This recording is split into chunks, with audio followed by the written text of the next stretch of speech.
Assalamualaikum warahmatullahi wabarakatuh. Waalaikumsalam warahmatullahi wabarakatuh. Bapak-bapak, ibu-ibu, saudara-saudara kaum muslimin rahimakumullah. Kalau zaman sedang susah, biasanya kambing hitam laris, tukang kompor gentayangan.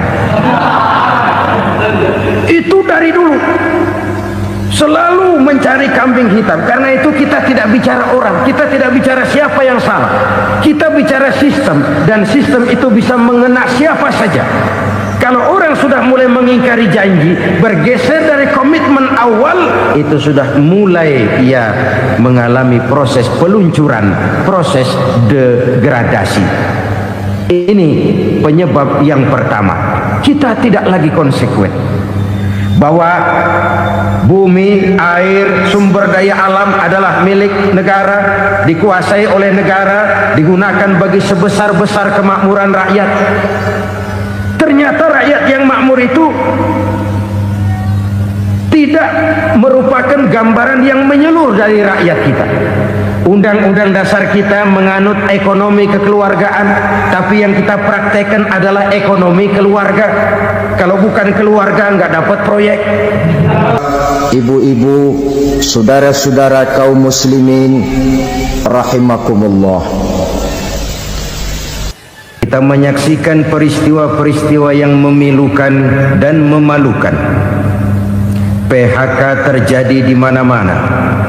Pengangguran meningkat, harga-harga membumbung tinggi, daya beli rakyat semakin lemah. Sementara di bidang politik, kejadian-kejadian memberikan indikasi bahwa persatuan dan kesatuan kita sebagai bangsa dewasa ini tengah berada dalam ujian yang berat. Pada jumpa kita kali ini, tanpa bermaksud untuk mencari kambing hitam dari bencana yang kita hadapi, saya ingin menyampaikan sebuah hadis yang diriwayatkan oleh Imam At-Tabarani dari Ibnu Abbas bahwa Rasulullah sallallahu alaihi wasallam bersabda, khamsun bi khamsin. Ada 5 perkara yang dapat menimbulkan 5 macam bencana. Mari kita renungi hadis ini satu demi satu sebagai bahan introspeksi buat kita semua dalam menghadapi bencana yang tengah berlaku sekarang ini. Yang pertama, manaqasa qaumul ahda illa sullita alaihim aduwwuhum. Apabila suatu kaum sudah mengingkari janjinya, maka mereka pun akan dikuasai oleh musuh-musuh mereka. Sederhana saja nampak kalimat dalam hadis ini. Apabila orang sudah mengingkari janji, mereka akan dikuasai oleh musuh-musuh mereka sendiri. Dan musuh kita yang paling utama saat ini adalah kemiskinan dan kebodohan. Kenapa itu terjadi? Karena kita mengingkari janji kita sendiri. Di saat awal-awal berdirinya Orde Baru, kita pernah berjanji untuk melaksanakan Pancasila dan Undang-Undang Dasar 45 secara murni dan konsekuen. Kita berjanji bahwa kita akan menegakkan pemerintah yang bersih dan berwibawa. Itu semua pada permulaannya. Waktu demi waktu berjalan, kita lupa dengan janji yang kita ucapkan itu. Ketuhanan yang Maha Esa kita ucapkan, tapi kesetanan yang luar biasa yang kita lakukan. Kemanusiaan yang adil dan beradab yang kita dengungkan, tetapi kemanusiaan zalim dan biadab yang kita praktekkan. Sederhana saja saudara, hampir setiap pejabat pada posisi-posisi kunci, di awal-awal ia memangku jabatan itu, biasanya ia mengucapkan sumpah dengan lafaz demi Allah bahwa dalam melaksanakan jabatan ini saya tidak akan menerima hadiah atau pemberian dalam bentuk apapun. Itu pada permulaannya. Lama-lama rupanya hadiah itu asik juga, mulai diterima. Lama-lama dirasa kurang, mulai menagih. Dan akhirnya terjadilah praktek yang disebut suap menyuap, semir menyemir, dan lain sebagainya. Kalau ini sudah menjadi kenyataan, bagaimana kita mau menegakkan pemerintah yang bersih dan berwibawa? Undang-Undang Dasar 45 menyatakan bahwa bumi, air, dan seluruh kekayaan negara dikelola oleh negara bagi sebesar-besar kemakmuran rakyat. Yang terjadi adalah bahwa kita merasa mewakili rakyat untuk menikmati harta dan kekayaan negara, sehingga rakyat banyak tidak bisa ikut menikmatinya. Menumpuklah harta itu sehingga terjadilah pepatah, gunung ditimbun, sumur digali. Yang kaya semakin kaya, yang miskin semakin terpuruk. Kita ingkar dengan janji yang kita ucapkan di awal-awal kita bergerak.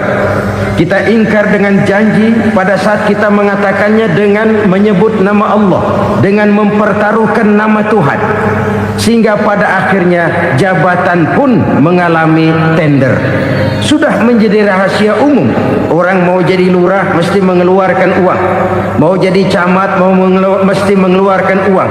Mau jadi wali kota, bupati, bahkan gubernur, itu ada pasarannya. Secara logika, kalau orang memperoleh satu jabatan karena banyak mengeluarkan uang, tentu pada saat ia mengeluarkan uang, ia sudah punya pemikiran, modal pasti pulang, modal pasti kembali. Kalau orang memperoleh suatu jabatan karena banyak mengeluarkan uang, maka langkah pertama yang dia lakukan setelah memangku jabatan itu ialah bagaimana uang bisa kembali, bagaimana modal bisa pulang. Kalau modal sudah pulang, pikiran berikutnya bagaimana supaya dapat untung. Lalu kapan mau bekerja untuk kepentingan rakyat? Itu nomor 18. Kemudian kalau ada proyek-proyek besar, pertanyaannya ialah bukan apakah proyek ini bermanfaat bagi rakyat, apakah proyek ini layak untuk diteruskan, tetapi yang jadi pertanyaan paling utama ialah bagian saya berapa duit dari proyek ini. Kita bisa lihat proyek, mega proyek lahan 1 juta hektar di Kalimantan Tengah, triliunan rupiah, dan proyek itu gagal. SD Impres bulan ini diresmikan, bulan depan retak. Jembatan-jembatan bulan ini gunting pita, bulan depan runtuh. Kita ingkar dengan janji. Kita berkata kita bekerja untuk kepentingan rakyat, tapi kita tidak pernah mengenal rakyat itu. Apabila suatu kaum sudah mulai mengingkari janji, maka mereka akan dikuasai oleh musuh-musuh mereka. Akibatnya tersusunlah barisan-barisan sakit hati yang makin lama makin menjadi bola salju, menggelinding membesar, dan kemudian terjadilah hal-hal yang tidak kita inginkan lagi. Apabila suatu kaum sudah mengingkari janji, maka mereka akan dikuasai oleh musuh-musuh mereka. Ini penyebab bencana yang pertama. Kita tidak konsekuen. Tadinya kita dengan lantang teriak-teriak berantas korupsi, ganyang korupsi. Pada waktu kita belum mendapat kesempatan. Setelah kita naik punya kesempatan, rupanya korupsi enak juga dirasa. Terjadi pergeseran nilai, orang luntur, kehilangan idealisme awal. Lalu untuk menghibur diri, menutup kesalahan, kita gunakanlah pepatah bahwa tidak ada gading yang tak retak, bahwa kita harus mikul dhuwur mendem jero. Itu semua cuma sebagai dalih agar kesalahan kita tidak dibicarakan orang lain. Padahal kita sendiri yang mengingkari janji. Kita yang keluar dari komitmen awal kita. Kita berjanji melaksanakan Pancasila dan Undang-Undang Dasar 45 dengan murni dan konsekuen. Kita berjanji untuk menegakkan pemerintah yang bersih dan berwibawa. Namun dalam kenyataannya, itu tidak kita laksanakan dengan sebagaimana mestinya. Kita bergeser, kita mengalami proses degradasi, peluncuran nilai, dan akhirnya terbentuklah barisan-barisan sakit hati yang semakin lama semakin membesar itu. Kita harus introspeksi. Memang kalau zaman sedang susah, biasanya kambing hitam laris, tukang kompor gentayangan. Itu dari dulu selalu mencari kambing hitam. Karena itu kita tidak bicara orang, kita tidak bicara siapa yang salah, kita bicara sistem, dan sistem itu bisa mengena siapa saja. Kalau orang sudah mulai mengingkari janji, bergeser dari komitmen awal, itu sudah mulai ia mengalami proses peluncuran, proses degradasi. Ini penyebab yang pertama. Kita tidak lagi konsekuen bahwa bumi, air, sumber daya alam adalah milik negara, dikuasai oleh negara, digunakan bagi sebesar-besar kemakmuran rakyat. Ternyata rakyat yang makmur itu tidak merupakan gambaran yang menyeluruh dari rakyat kita. Undang-undang dasar kita menganut ekonomi kekeluargaan, tapi yang kita praktekkan adalah ekonomi keluarga. Kalau bukan keluarga nggak dapat proyek, kalau bukan keluarga nggak dapat macam-macam. Kekeluargaan kita rubah menjadi keluarga, timbullah penyakit nepotisme.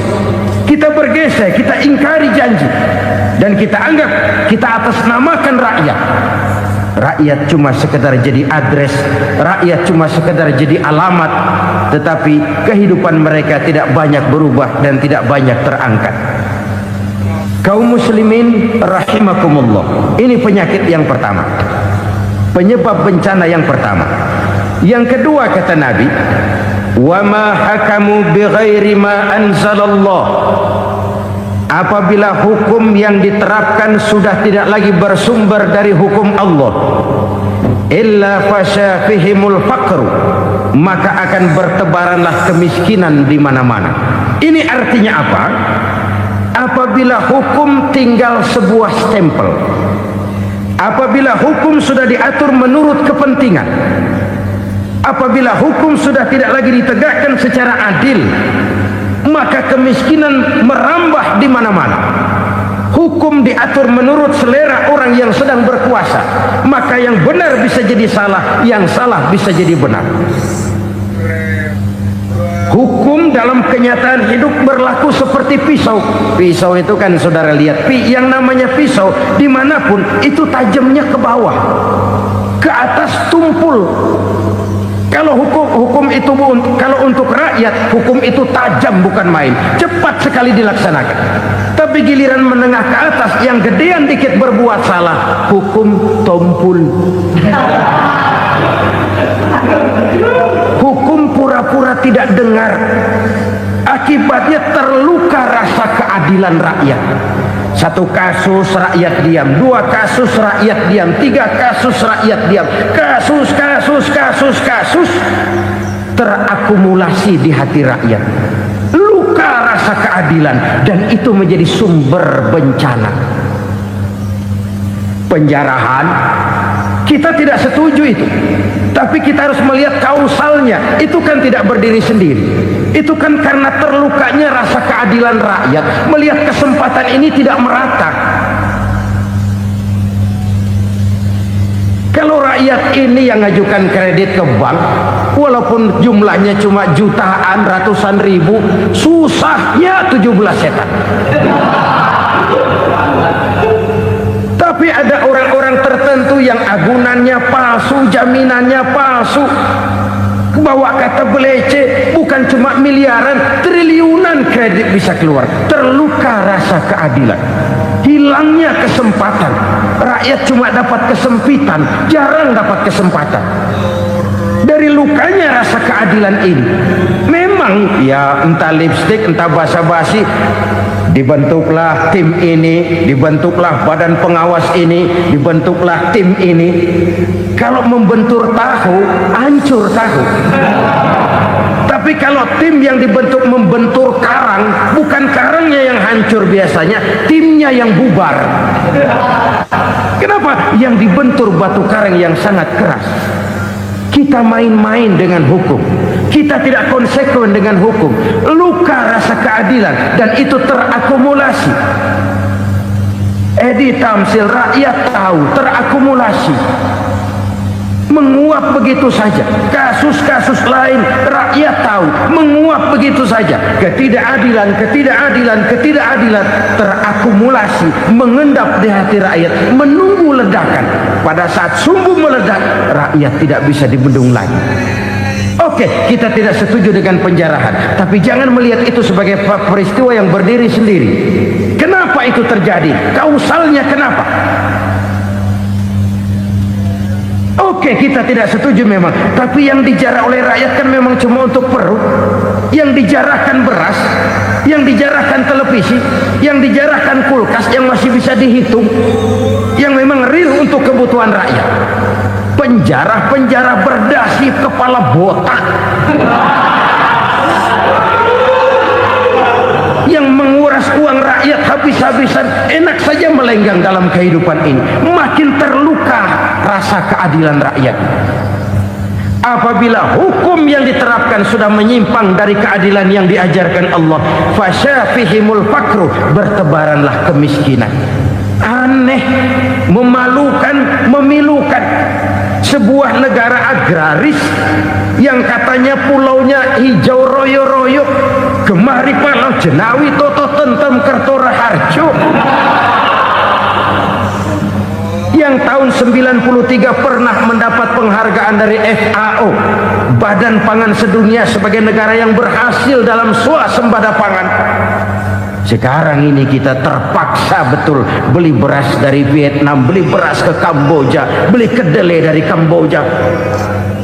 Kenapa? Lahan sawah kita habis ditanami pabrik. Teknologi kita, teknologi loncatan yang non-applied, tidak terpakai oleh kita. Lantas lahan yang tidak bisa kita tanami, kita paksakan lahan-lahan gambut menjadi tanah pertanian yang subur dengan biaya triliunan, dan kita gagal. Kita cari jarum dan kapak hilang.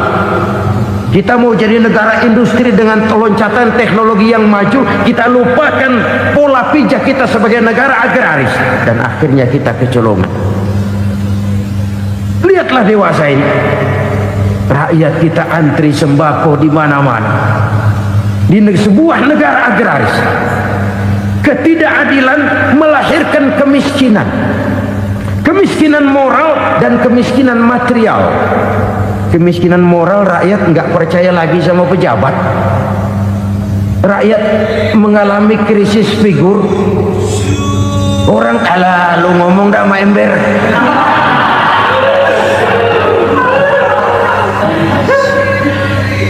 Penataran yang menghabiskan biaya miliaran itu melahirkan pejabat-pejabat korup. Pengawasan yang menghabiskan biaya miliaran itu ternyata impoten, mandul. Kemiskinan moral.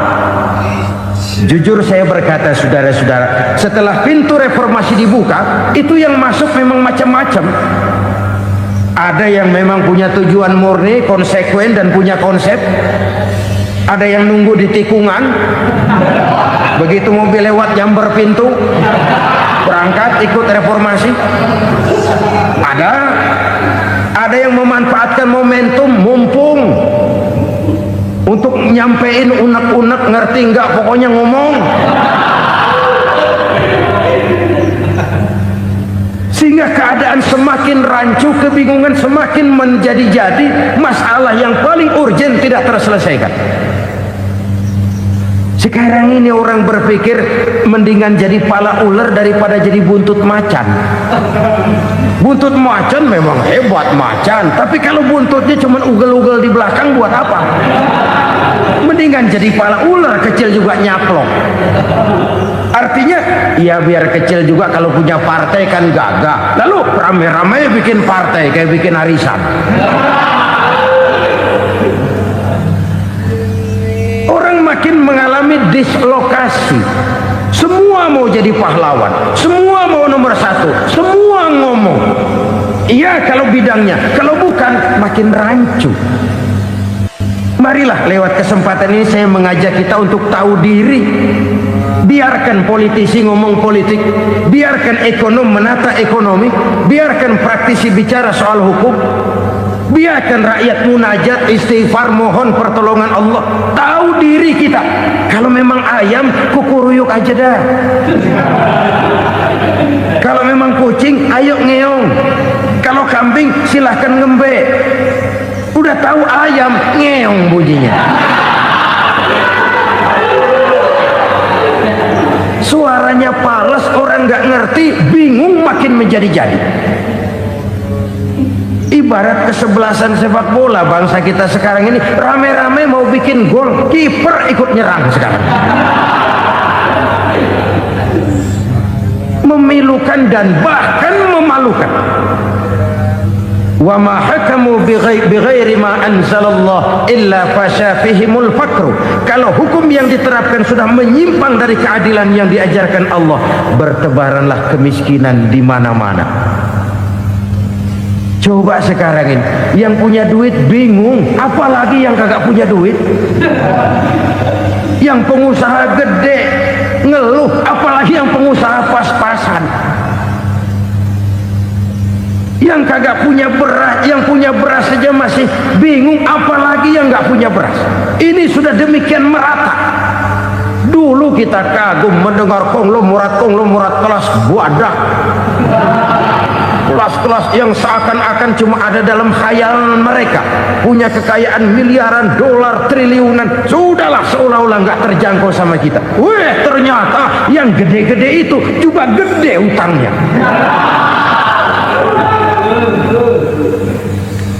Dan rontok satu demi satu. Ternyata rakyat selama ini cuma dialamatkan, cuma dijadikan adres. Rakyat yang tidak banyak ngerti persoalan ini harus menanggung hidup ini begini berat, harus menanggung beban hidup ini begini tinggi, daya beli semakin lemah, semakin terpuruk dan terpuruk, sedang keadaan belum juga banyak berubah. Yang hutang sama luar negeri itu kan bukan rakyat kecil, Ciano. Yang banyak nyimpen dolar juga kan Ciano. Rakyat kecil bocah kampung mah jangankan nyimpen dolar, ngelihat juga tumben. Kemana kita mesti bercermin? Sekali lagi saya mengatakan maaf, kita tidak bermaksud mencari kambing hitam. Karena itu kita tidak bicara orang, kita bicara sistem, kita bicara keadaan. Beginilah yang dikatakan Nabi, penyebab timbulnya bencana, hukum yang ditegakkan tidak lagi berorientasi kepada keadilan, tapi berorientasi kepada kepentingan. Akhirnya bentuk hukum seperti pisau, tajam ke bawah, tumpul ke atas. Hukum cuma buat rakyat kecil, tetapi kelompok menengah ke atas kadang-kadang kebal dari perlakuan hukum. Maka bertebaranlah kemiskinan. Iya, kemiskinan moral berupa lukanya rasa keadilan. Kalau rasa keadilan terluka, orang kan nunggu kesempatan, saudara. Iya, dia nggak bisa ngomong, iya dia nggak sanggup action, iya dia nggak bisa tunjuk rasa, tapi hatinya kan kapan ada kesempatan, kapan ada waktu, tunggu. Hatinya mesti begitu, sehingga begitu ada kesempatan terjadilah hal-hal yang tidak terhindarkan. Dan itu ekses, bukan reformasi. Jangan seperti sebuah dialog saya dengan seorang abang beca. Saya bertanya, bang, iya, abang tahu nggak reformasi? Tahu. Ustaz, apa? Pembakaran. Terus penjarahan. Lalu perkosaan. Itu reformasi. Itu yang saya lihat. Nah, itu yang dia lihat. Saya tentu tidak menyalahkan abang beca kita, karena memang itu yang dia lihat dan sejauh itu wawasannya. Tapi ini indikasi bahwa banyak rakyat kita yang belum bisa menggunakan kebebasan secara bertanggung jawab. Padahal kebebasan tanpa tanggung jawab tirani. Sebuah contoh gampang-gampangan. Saya beli radio, saya setel di kamar saya, lalu saya bilang, ini radio gue. Yang beli gue, pakai duit gue setel di kamar gue, sekeras-kerasnya, gak ada urusan sama orang lain. Itu kata saya. Tetapi tetangga saya sebelah rumah kan boleh juga ngomong begitu. Kata tetangga saya, ini mata gue, yang ngantuk gue tidur di kamar gue. Kenapa suara radio lu nyampe kemari? Artinya apa ini? Kebebasan saya nyetel radio dibatasi oleh kebebasan tetangga saya yang mau tidur. Tidak ada kebebasan mutlak. Kebebasan mutlak tanpa tanggung jawab kembali akan melahirkan tirani, kembali akan melahirkan pemaksaan kehendak. Dan itu lagi-lagi bukan demokrasi. Saudara-saudara kaum muslimin rahimakumullah. Ini penyakit yang kedua, lukanya rasa keadilan, terutama di kalangan rakyat kecil. Itu mengendap menjadi akumulasi dan menunggu giliran kapan bisa dimuntahkan. Dengan kata lain, rakyatnya udah banyak banget makan yang perutnya jadi enak, nyelam. Kapan nunggu muntahnya? Udah begini banyak akumulasi yang mereka pendam di perut ini, sehingga ketika terjadi kesempatan itu sudah tidak terkendalikan lagi. Kita out of control. Saya tidak mentolerir sikap-sikap kekerasan. Bahkan saya lebih cenderung bahwa kalau di rumah kita banyak tikusnya saja racuni, jangan rumah dibakar. Bahwa ada korupsi, ya, ada kolusi, memang ada nepotisme, tentu. Tetapi tikusnya saja racuni, jangan rumah dibakar. Masa mau ngusir tikus bakar rumah? Tikusnya lari, tikusnya selamat, rumahnya ewes-ewes.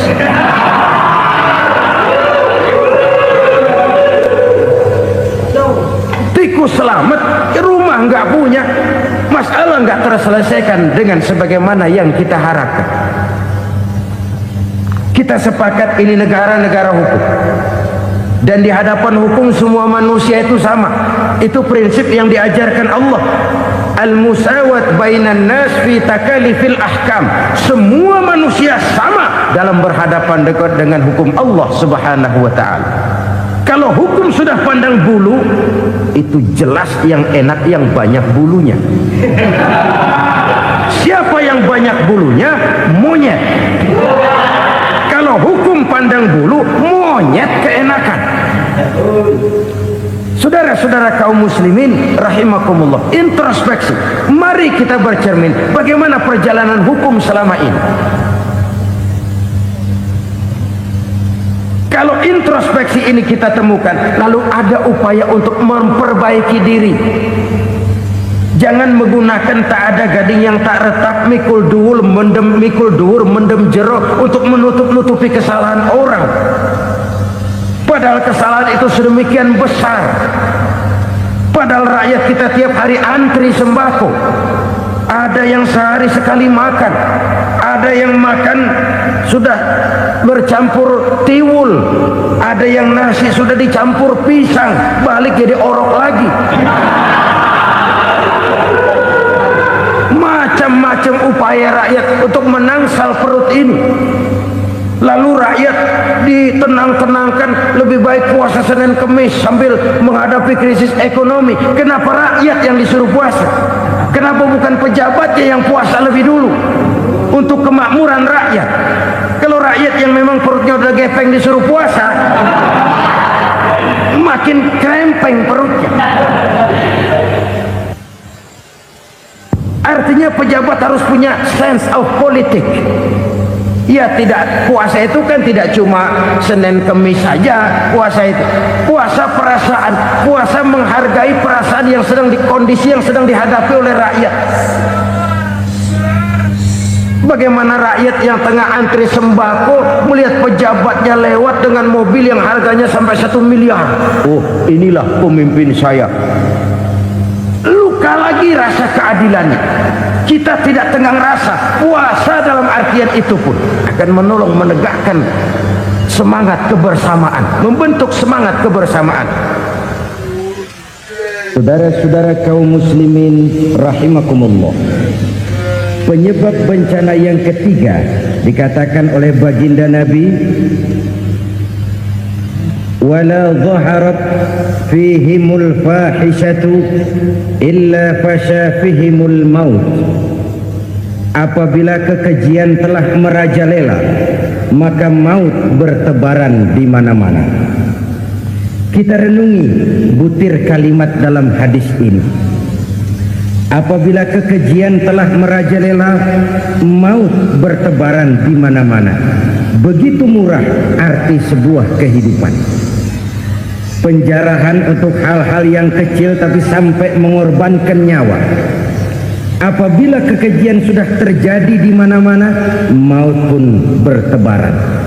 Maut dalam arti berpisah ruh dengan jasad, tapi juga maut dalam arti orang bisa mati karirnya, orang bisa mati usahanya, orang bisa mati kesempatannya karena perbuatan-perbuatan keji yang selama ini tidak terbendung. Lahirlah teori mafia. Siapa yang kuat dia yang berkuasa, siapa yang lemah dia menjadi mangsa.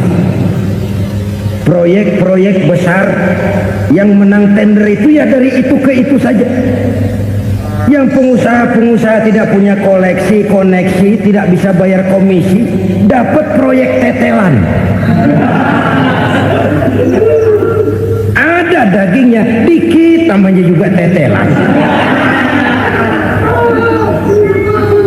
Dagingnya sudah habis disantap oleh meja. Sekian puluh meja dilalui, sekian puluh amplop dikeluarkan. Sehingga yang akhirnya ya tinggal tetelan itu tadi. Maka kualitas pekerjaan pun sudah bukan lagi jadi masalah. Demikianlah mafia-mafia ini bermunculan di mana-mana. Di pengadilan terkenal mafia pengadilan. Hukum bisa dibeli, hukum bisa dipesan menurut kebutuhan sponsor.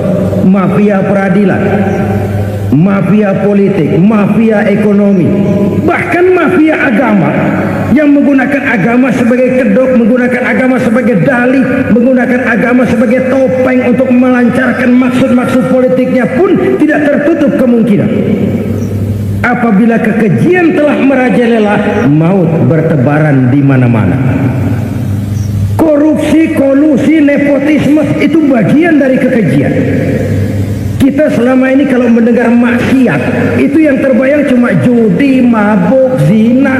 Ya itu maksiat. Tapi korupsi, kolusi, nepotisme itu juga maksiat dalam bentuk lain. Kalau ini sudah bertebaran, maka maut terjadi di mana-mana. Jangan bayangkan cuma mati orangnya, itu sih kewajiban. Yang menyakitkan itu orangnya masih hidup tapi dibikin mati, karirnya mati. Kenapa? Karena yang diperlukan bukan cuma orang pinter tapi orang taat. Biar pinter, kalau nggak taat minggir. Biar bodoh, kalau taat bisa nyenangin atasan, bisa nyemur. Kumaha juragan wae aya nama. Itu yang kadang-kadang dapat penghargaan. Tidak ada prestasi kerja kecuali bikin senang orang di atas. Kita lihat di desa-desa jalan rusak. Kalau ada berita pejabat anak mau turun, jalan rata sekali. Sampai tanah dari mana aja dikeruk buat ngeratain tuh jalan. Pejabat pulang legok lagi jalanan. Katanya kita kerja buat rakyat, nyatanya kita cuma melayani atas. Kenapa? Terjadi lingkaran setan. Seperti kata lagu Dul Sumbang itu. Mahasiswa takut sama dosen, dosen takut sama dekan, dekan takut sama rektor, rektor takut sama menteri, menteri takut sama presiden, presiden takut sama mahasiswa. Muter balik lagi, lingkaran setan, lingkaran setan. Saudara-saudara kaum muslimin rahimakumullah, kekejian yang merajalela, praktek-praktek mafia yang tertuang dalam kehidupan sehari-hari menyebabkan orang mati karirnya, jasad masih hidup, karir mati, itu menyakitkan. Mati bisnisnya. Rakyat kecil pernah senang ketika cengkeh booming, harganya bagus, rakyat banyak yang pergi haji. Lalu mau ditata, lahir tata niaga cengkeh, malah amburadul. Harga cengkeh jatuh, petani cengkeh kecil menjerit. Siapa yang untung? Segelintir orang. Masihkah kita pakai atas nama rakyat untuk kepentingan nasional, padahal yang nyanyi cuma segelintir orang? Masihkah kita mau bohongi rakyat ini dengan mobil nasional tapi bikinan Korea? Masihkah kita mau bermain verbalisme, bermain kata? Ini sebuah masa lalu yang tidak perlu terulang lagi untuk masa-masa yang akan datang. Kekejian merajalela, orang mati karir, bisa mati usaha, mati bisnis. Usahanya maju, dirangkul, hancur. Usahanya maju, dipukul, hancur, tenggelam. Bahkan yang memilukan dan memalukan badan-badan usaha milik negara itu dikebiri sedemikian rupa sehingga tidak menghasilkan hal-hal yang bermanfaat buat negara. Saudara-saudara kaum muslimin rahimakumullah, kalau nafsu yang sudah mengatur itu semua, maka kekejian pun merajalela. Orang sudah pakai teori mafia, yang kuat dia yang menang, yang kuat dia yang berkuasa, yang lemah silakan minggir di sudut-sudut kehidupan. Kalau kekejian seperti ini merajalela, maut bertebaran di mana-mana. Banyak orang mati karirnya, banyak orang mati usahanya, banyak orang mati imajinasinya. Sekarang ini dalam dunia seni, yang banyak karyawan seni, bukan seniman. Seniman itu kan dilahirkan, lain seniman, lain karyawan seni. Sekarang yang banyak karyawan seni, bukan seniman. Mati karir, mati imajinasi, mati improvisasi, sehingga kehidupan persis sinetron. Sinetron itu yang kita lihat rumah mewah, yang kita lihat rumah bagus. Gak pernah kita lihat di sinetron kita ini rakyat antri sembako.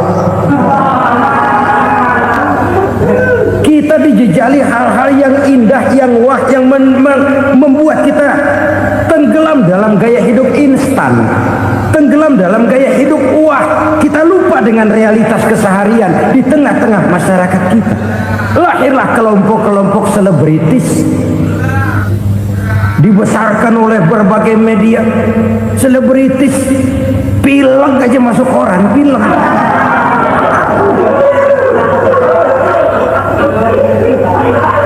Rakyat yang pingsan antri beras nggak masuk koran.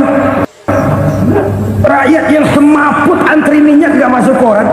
Selebritis panok masuk koran.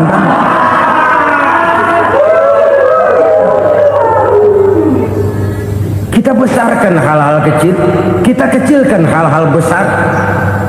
Kenapa? Kita mengejar oplah, kita profit oriented, tidak lagi berorientasi kepada realitas hidup yang kita hadapi ini. Kalau kekejian sudah merajalela, kata Nabi, maka maut bertebaran di mana-mana. Maut dalam artian maut, coba lihat sekarang begitu murah nyawa. Karena 1000 perak orang mau nusuk bunuh. Karena beras seliter orang khilaf, begitu murah kehidupan. Tapi kekejian dalam bentuk korupsi, kolusi, nepotisme, kekejian dalam bentuk itu mematikan karier, mematikan bisnis, mematikan imajinasi, mematikan kreativitas. Itu juga maut dalam bentuk lain akibat kekejaman lain. Ini penyebab yang ketiga. Yang keempat, penyebab bencana menurut baginda Rasul, wala tukhfiful mikyala illa muni'un nabat. Apabila timbangan sudah dicurangi, maka tercegahlah tumbuh-tumbuhan. Apabila timbangan sudah mulai curang, maka terjadilah musim paceklik. Apabila bisnis sudah bergaya mafia tadi itu, kecurangan-kecurangan terjadi, tender di balik pintu, yang dimenangkan cuma kelompok-kelompok yang bisa memberikan presentasi yang besar, muni'un nabat, terjadilah paceklik. Paceklik, panen gagal, wereng ya wereng, kemarau panjang it's okay, air sulit iya, tetapi kan semua itu ada yang ngatur. Kemarau ada yang ngatur, belalang itu ada yang ngatur, air itu juga ada yang ngatur. Yang ngatur itu yang serba maha. Kalau ia murka melihat kecurangan timbangan, Allah itu kalau murka kan gampang saja, tinggal komandoin balang, lang, hancurin tuh sawah. Konvoy belalang, konvoy. Allah tinggal ngutik. Angin El Nino, mampir lo ke Indonesia. Hujan nggak turun-turun, kemarau panjang. Jadi kalau musim kemarau kan namanya anginnya El Nino. Kalau musim hujan anginnya namanya La Nina. Cakep namanya, kejem orangnya. Saudara lihat Cina sekarang sedang kena La Nina, banjir besar, ribuan orang meninggal. Dia mah ribuan mati kagak berasa, rakyatnya miliaran. Bangladesh lagi ngalami La Nina, India lagi ngalami La Nina. Angin, hujan, kemarau, belalang itu kan ada yang ngendaliin. Kuncinya bukan di belalangnya, kuncinya bukan di peredaran matahari berputar, kuncinya di atas yang mengatur semua itu. Kalau timbangan sudah mulai curang, pengusaha sudah nggak mau jujur, apa enggak bikin perut jadi mual. Begitu rakyat antri sembako pingsan nggak dapat beras, sementara beras ditumpuk-tumpuk sampai membusuk. Kemana hati nuraninya? Kemana akal pikirannya? Kemana mereka yang berbuat atas nama rakyat tapi melihat rakyat susah tidak tergerak hatinya? Apabila timbangan sudah mulai dicurangi, bisnis sudah mulai melenceng, maka terjadilah paceklik. Sebuah negara yang berhasil dalam swasembada pangan, lalu sekarang menjadi negara yang rakyatnya antri untuk memperoleh kebutuhan pangan. Saudara-saudara kaum muslimin rahimakumullah, ini intinya adalah kecurangan. Kalau kecurangan sudah terjadi di mana-mana, dan ini milik siapa saja, bukan soal tempat, bukan soal jabatan, soal manusianya, SDM-nya. Kecurangan tidak cuma terjadi di kantor, di masjid bisa terjadi kecurangan. Korupsi tidak hanya bisa terjadi di kantor, di madrasah bisa ada korupsi. Faktor manusianya, ini soal SDM. Kecurangan yang besar tentu besar lagi kerugiannya. Kecurangan yang kecil, kecurangan sehari-hari, pedagang-pedagang kecil ngurangi timbangan, barang yang buruk dikatakan baik, yang baik dikatakan buruk, itu merugikan perorangan. Kecurangan yang besar merugikan bangsa dalam bentuk total, dalam bentuk seutuhnya. Nah, kecurangan-kecurangan seperti ini rakyat kan lihat, rakyat kan tahu, dan itu kembali terakumulasi di sini, pegel. Dan jangan jangan lupa rakyat yang nggak ngomong itu, rakyat yang nggak bersuara itu, batinnya menjerit, jeritannya menggoncang aras, dan itu didengar Allah. Yadullah fauqal jamaah, kata Nabi. Tangan Tuhan di atas orang banyak. Jeritan hati rakyat menggoncang aras. Rakyat yang terlalu banyak dizolim, rakyat yang terlalu banyak dirugikan, ya rakyat yang terlalu banyak diatasnamakan, menjerit batinnya menggoncang aras, dan Allah bisa menggerakkan apa saja untuk membuat satu situasi. Allah bisa menggerakkan apa saja untuk membuat satu situasi. Saudara-saudara kaum muslimin rahimakumullah, ini faktor yang ketiga, timbulnya kecurangan. Faktor yang keempat maksud saya. Yang kelima, penyebab timbulnya bencana menurut baginda Nabi, wala muni'uz zakat illa hubbisa anhumul qatr. Apabila zakat enggan dibayar, maka tercegahlah qatrun. Qatrun ini kalau bahasa kita sembako. Maka tercegahlah kebutuhan-kebutuhan yang kita perlukan. Ini, kita tidak meragukan bahwa yang kita tuju adalah masyarakat yang adil dalam kemakmuran dan makmur dalam keadilan. Nah, antara kemakmuran dan keadilan ini memang sering tidak bisa berjalan seiring. Pada saat kemakmuran kita kejar, ekonomi kita pacu, ada nilai-nilai keadilan yang tertinggal. Pada saat nilai keadilan kita tegakkan benar-benar, ada unsur-unsur kemakmuran yang terabaikan. Oke, kita bisa mengatakan kasus. Oke, kita bisa mengatakan itu sebagian kecil. Tapi kalau sebagian kecil, lama-lama kan jadi sebagian besar. Oke, kita mengejar kemakmuran. Pertanyaannya, kemakmuran untuk siapa? Oke, kita berikan kelompok tertentu kue yang besar dengan harapan nanti dia bagiin kuenya kepada yang kecil-kecil. Tapi kenyataan mereka yang dapat kue besar akhirnya malah lupa diri dan lupa daratan. Mau makin besar, malah memeras yang kecil-kecil ini. Sekarang kan yang kecil modali yang besar. Ramai-ramai buka bank, ternyata kamuflase. Uang banknya untuk kredit perusahaannya sendiri, nasabahnya rakyat kecil. Artinya apa? Rakyat kecil disuruh modalin orang yang udah gede. Ini kan sumber geledek urusan.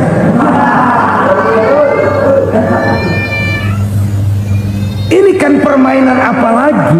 Rakyat kecil suruh modali yang gede, nasabahnya rakyat kecil, kumpulkan uangnya di bank, kucurkan kredit kepada perusahaannya sendiri. Bukankah itu rakyat kecil suruh modali yang gede? Sudah begitu kejamkah kita untuk meraih keuntungan dengan mengorbankan orang kecil ini? Sudah tidak bicara lagi kah nurani kita melihat penderitaan orang yang semakin susah ini? Kalau zakat enggan dibayar, padahal zakat 2,5% saja, 2,5% saja. Kalau itu pun enggan, kalau zakat saja enggan, bagaimana pula yang namanya sedekah, bagaimana pula yang namanya infak, bagaimana pula yang namanya santunan, bantuan. Kadang-kadang lipstick nyumbang sih nyumbang, cuman nyolongnya lebih gede. Ini namanya sumbangan lipstick. Buat lipstick itu kan buat ngumpetin bibir pucat. Itu fungsi utama lipstick. Buat ngumpetin korupsinya, nyumbang kegiatan-kegiatan sosial. Tapi yang dia korup lebih gede dari yang dia sumbangi. Lipstick kamuflase. Nepu kata anak sekarang.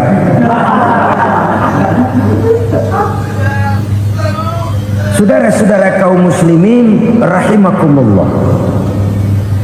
Demikian berat kewajiban zakat ini sampai di zaman Sayyidina Abu Bakar pernah keluar komando perangi orang yang enggan membayar zakat. Perangi. Karena fungsi zakat adalah menjembatani antara si kaya dengan si miskin. Bahwa ada kemiskinan itu Qur'ani. Allah menyatakan, aku melebihkan rezeki sebagian kamu dari yang lain. Ini kan kesenjangan. Allah melebihkan rezeki sebagian kamu dari yang lain. Ada itu. Tetapi itu berjalan secara nature. Nah, kalau direkayasa, yang kaya semakin kaya, yang miskin semakin terpuruk, yang sudah besar dapat proyek besar, yang kecil dapat tetelan. Ini kan rekayasa namanya. Kesenjangan yang direkayasa ini yang kita harus kikis.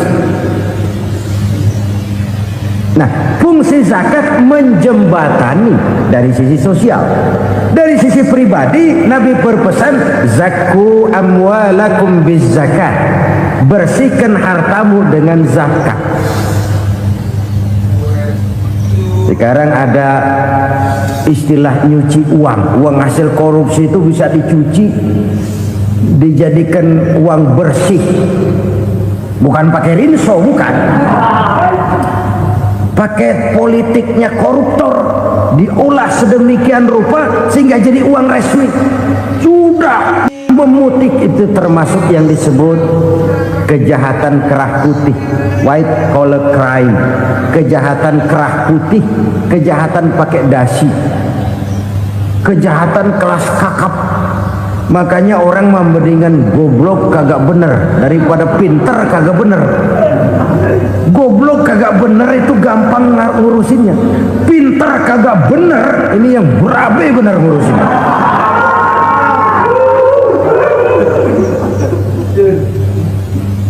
Kita bukan cuma perlu orang pinter kok di zaman sekarang. Kita perlu orang-orang bener yang punya komitmen, yang sesuai kata dan perbuatan, yang bisa merasakan apa yang dirasakan oleh rakyat, yang punya sense of politik yang tinggi, yang peka, yang penuh keterbukaan, yang punya wawasan dan pandangan jauh ke depan. Dari sisi pribadi, zakat itu membersihkan harta kita.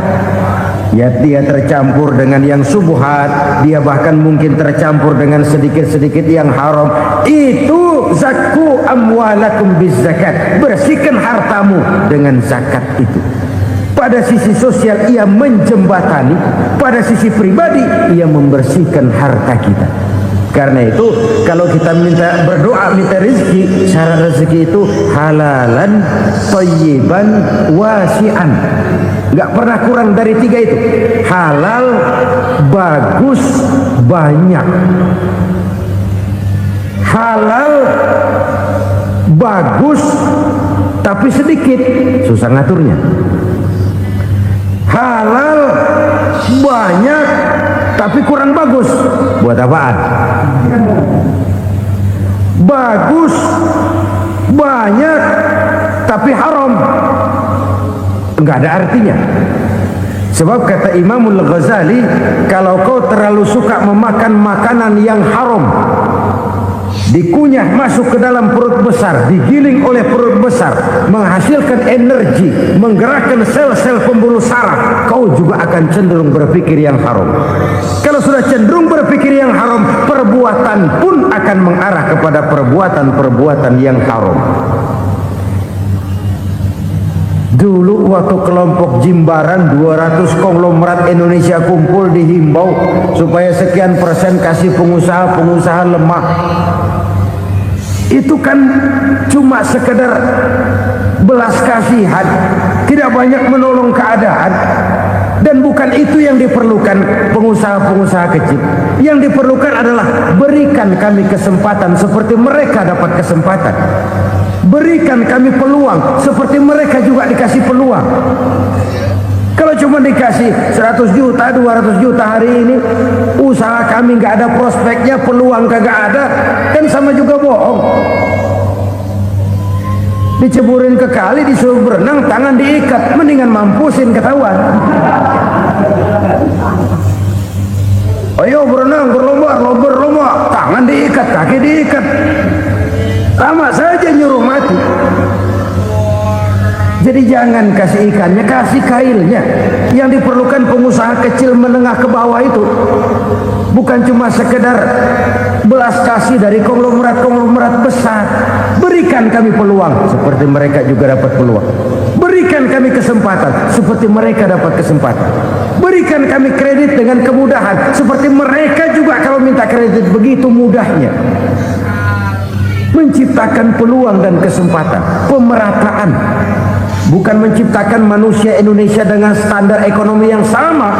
Semua rumahnya harus sama, semua punya mobil. Itu sih kebersamaan bebek. Bebek, coba lihat bebek. Satu ngalor semua. Satu ngidul semua. Kebersamaan bukan itu. Kebersamaan adalah menciptakan peluang. Kalau yang kaya bisa semakin kaya, kenapa yang miskin tidak bisa ikut naik jadi sedikit kaya? Kalau pengusaha yang sudah kuat bisa bertambah menjadi kuat dengan proyek mega proyek, kenapa yang menengah tidak bisa ikut menjadi kuat? Dan kenapa kekejian itu merajalela? Kita dengar lewat berita-berita PLN tekor, PLN utang. Kenapa? Dia beli listrik dari swasta yang belinya lebih mahal daripada penjualannya.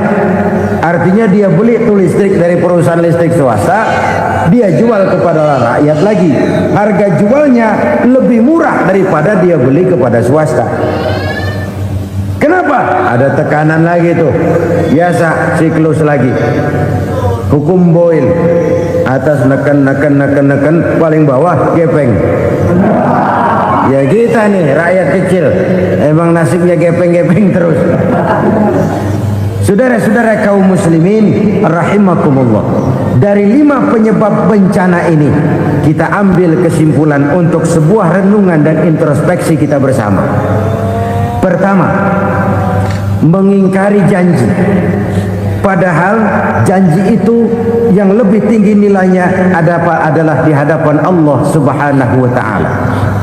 Baik wakil-wakil rakyat di parlemen maupun pemimpin-pemimpin rakyat di dalam kabinet, apabila memangku suatu jabatan, selalu mereka mengawali dengan sumpah, dan sumpah itu dimulai dengan demi Allah. Sadarkah kita pada saat itu kita ucapkan bahwa kita sudah mempertaruhkan Allah untuk jabatan yang kita pegang? Kita sudah mempertaruhkan nama Allah untuk posisi yang dipercayakan kepada kita.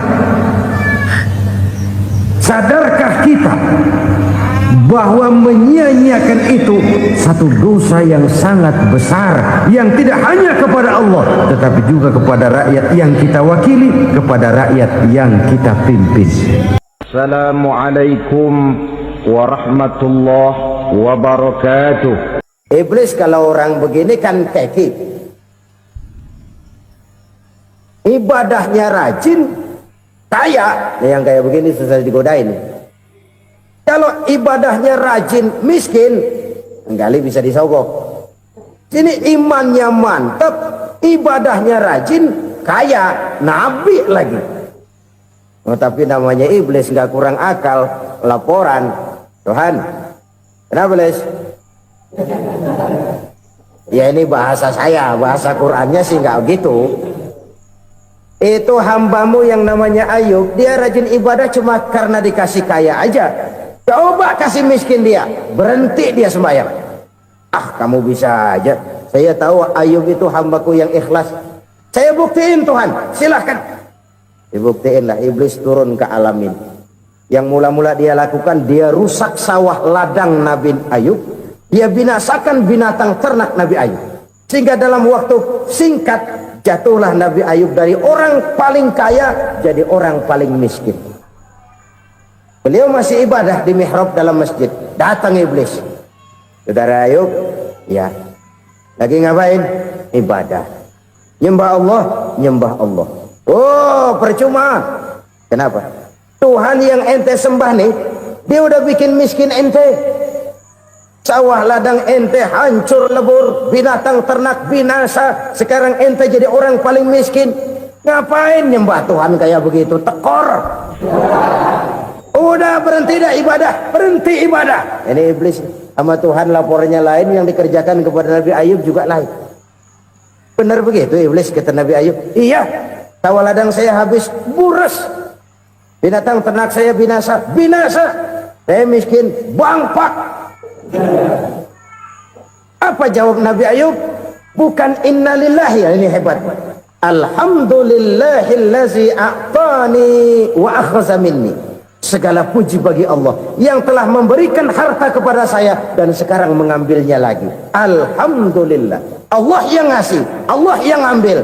Itu mah urusan Allah. Iblis cuman ibadah jalan terus, sujud lagi Nabi Ayub. Iblis seleher gondok banget. Dasar Nabi nggak mempan dia apa-apain. Miskin malah alhamdulillah. Allah yang ngasih, Allah yang ambil. Jadi kalau kita tidak komit, kita tidak terikat kepada kaya, miskin, senang, susah, apa yang bisa bikin kita susah? Jadikan kekayaan, kemiskinan, jadikan senang susah sebagai anak buah yang bisa kita atur. Jangan kekayaan ngatur kita, jangan kemiskinan ngatur kita. Kita yang harus mengatur mereka.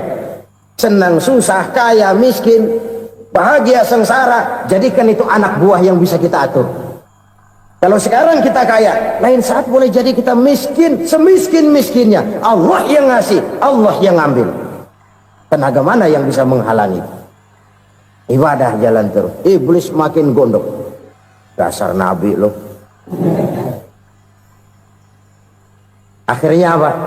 Nabi Ayub dikerjain, diberikan penyakit. Demikian fatal penyakitnya. Bayangin, udah miskin sakit. Masya Allah. Miskin sakit. Sakitnya nggak lama, kira-kira 16 tahun. Istrinya 3, 2 mental minta ceraiin. Ngerawatin laki bengek begini. Senang belum tentu, susah udah pasti nih. Cerai aja, cerai dah. Cerai. Tinggal satu Siti Rahmah yang setia menemani beliau. Sesetia-setianya hati perempuan. Satu saat Siti Rahmah bilang, "Bang, iya, abang kan Nabi, Bang. Lalu, namanya Nabi kan doanya jarang meleset, Bang. Maksud kamu minta kenapa sih sama Tuhan biar abang sembuh baik dah, Bang?" Siti Rahmah, "Iya. Saya sakit berapa tahun sih dah?" 16 tahun, Bang. "Sebelum ini saya sehat berapa tahun?" "Ya kira-kira 60 tahun, Bang." "Nah, coba ente banding-bandingin, Rahmah. Saya dikasih sehat 60 tahun, dikasih sakit 16 tahun. Sudah nggak sabar mau doa kepada Allah minta sembuh. Saya malu kepada Allah. Diuji dengan yang luar biasa seperti ini, tidak mengganggu stabilitas kehambaannya. Dia tetap menghamba kepada Allah Subhanahu wa ta'ala."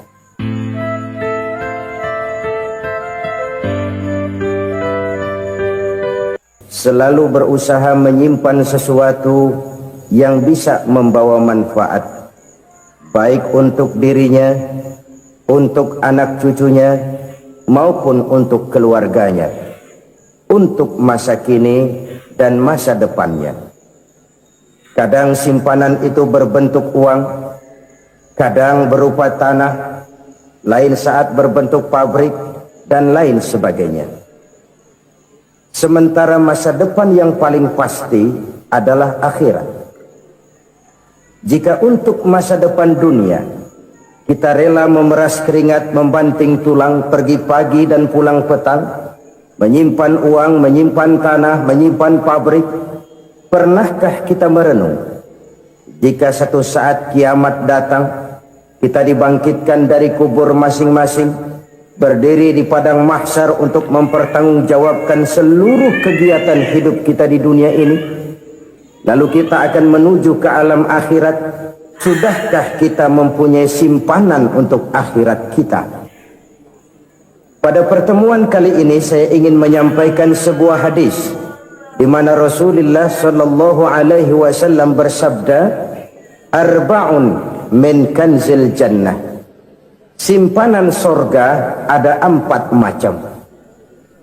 Yang pertama, ikhfa'us sadaqah, menyembunyikan sedekah.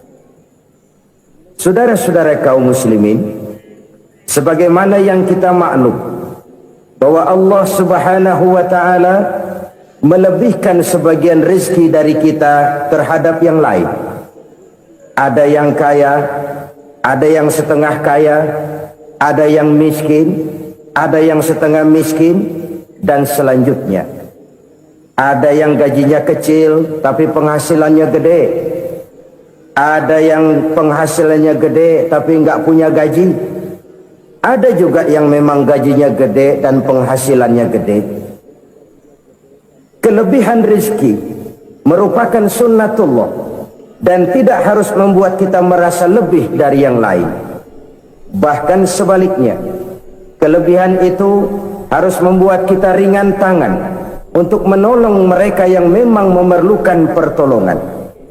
Kalau saudara diberikan ilmu, maka pertanyaan akhirat cuma satu: ilmumu kau amalkan untuk apa? Kalau saudara diberikan umur yang panjang, pengadilan akhirat juga bertanya satu: umurmu kau habiskan di mana? Tapi kalau saudara diberikan harta, pengadilan akhirat akan bertanya dua: hartamu kau dapat dari mana, kau belanjakan kemana? Dari mananya ditanya, dan kemananya juga ditanya. Oleh karena kita akan dimintakan pertanggungan jawab, maka amanah yang bernama harta ini harus kita gunakan dengan sebaik-baiknya. Ada penggunaan yang merupakan kewajiban, itu zakat namanya. Ada penggunaan yang sewaktu-waktu, itu infak namanya. Ada yang lebih sewaktu-waktu lagi, dan itu sedekah namanya. Zakat dia terikat oleh haul dan nisab, oleh putaran batas waktu dan ukuran dari harta itu sendiri. Sedangkan infak terikat oleh situasi dan kondisi perekonomian seseorang. Sedangkan sedekah tidak terikat dengan apapun. Dalam kondisi seperti apapun kita bisa melakukan sedekah dengan yang terkecil sekalipun. Sampai-sampai Rasulullah SAW mengajarkan, la tahqiranna minal ma'rufi syai'an walau an talqa akhaka biwajhin talik. Atau ada hadis, tabassumuka fi wajhi akhika laka sedekah. Senyumanmu kepada temanmu adalah sedekah. Jadi untuk melakukan sedekah tidak harus dalam berbentuk uang. Dengan ilmu kita bisa sedekah, dengan tenaga kita bisa bersedekah, dengan pikiran kita bisa bersedekah, bahkan senyum kepada teman itu pun sedekah. Jadi kalau sedekah dengan uang memang belum punya uang, nyengir aja banyakin. Itu asal pada tempatnya, jangan lalu ketemu tiang listrik cengengesan. Tentu tidak pada tempatnya dan tidak wajar. Nah, sedekah yang paling dicintai Allah adalah sedekah yang disembunyikan. Artinya jauh dari sifat riya. Kan kadang-kadang ada orang sedekah itu disebutkan namanya. Apa tidak bagus? Kalau memang niatnya ikhlas, ya bagus-bagus saja. Untuk memberikan sugesti kepada yang lain. Di Fulan bin Fulan nyumbang sekian, diumumkan. Boleh kalau niatnya untuk memberikan rangsangan kepada yang lain supaya dia menyumbang lebih besar dari orang tadi. Tapi kalau itu mendatangkan riya, maka sedekah yang paling dicintai Allah adalah sedekah yang disembunyikan. Tangan kiri saja tidak tahu apa yang diberikan oleh tangan kanan. Sedekah yang dilakukan dengan ikhlas akan merupakan perbendaharaan surga, tersembunyi dari pandangan orang lain, tidak seorang pun tahu. Karena memang sikap yang baik adalah melupakan kebaikan dan mengingat kesalahan. Itu salah satu ciri orang bahagia. Orang yang selalu mengingat kesalahannya dan berusaha melupakan segala kebaikannya. Kalau dia akan ada kebaikan, dia tidak bisa ikut, dia merasa rugi karena dia merasa belum pernah berbuat baik. Tapi kalau akan melakukan kesalahan baru, dia ingat kesalahan yang sudah-sudah, sehingga terhalang baginya untuk melakukan satu kesalahan baru.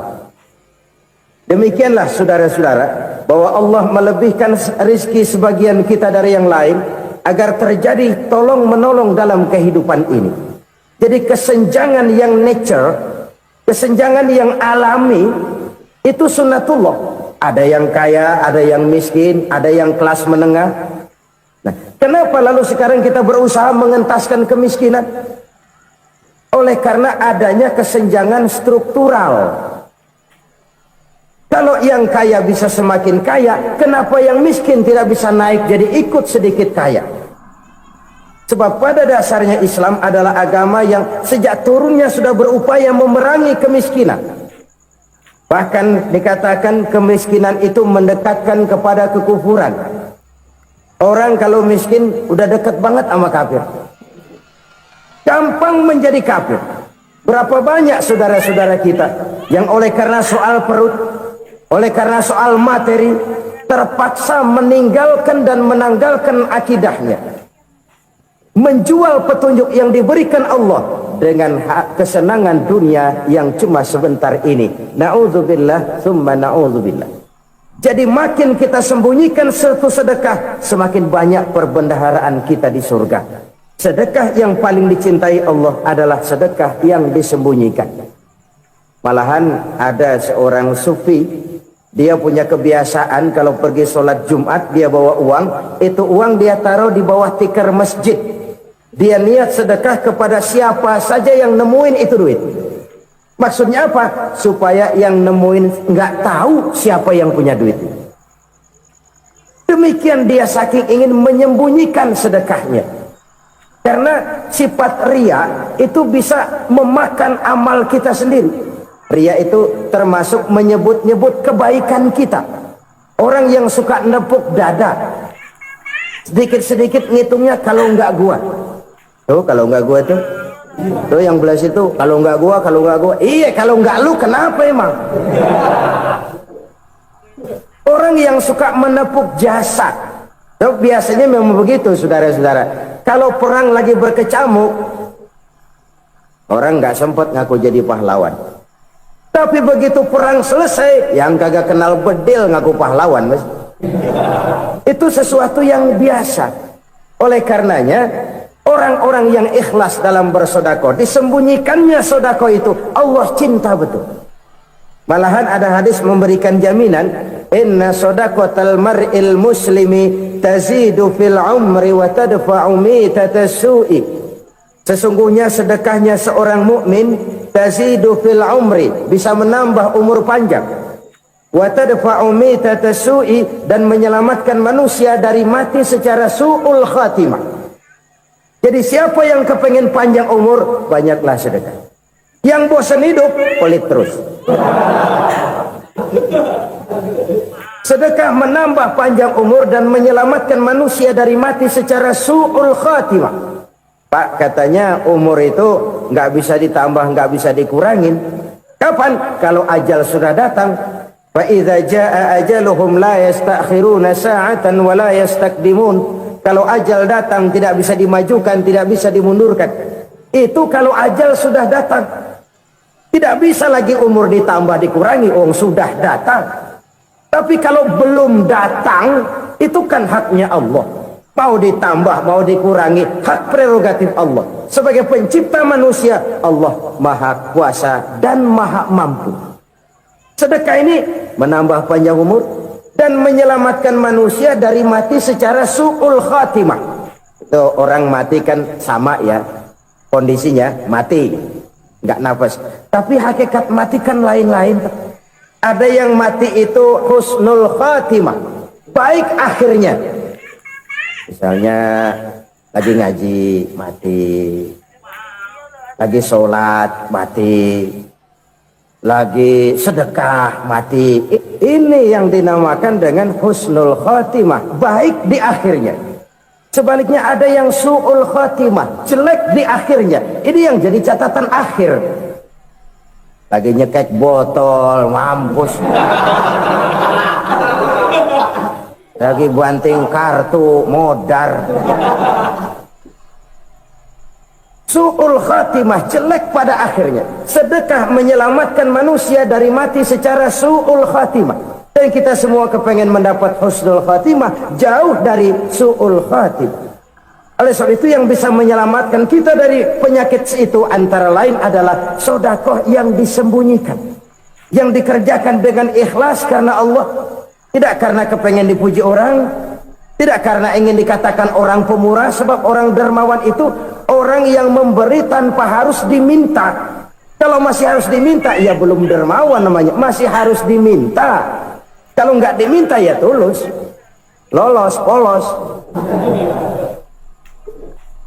Saudara-saudara kaum muslimin rahimakumullah, harta adalah amanat dan akan kita pertanggungjawabkan.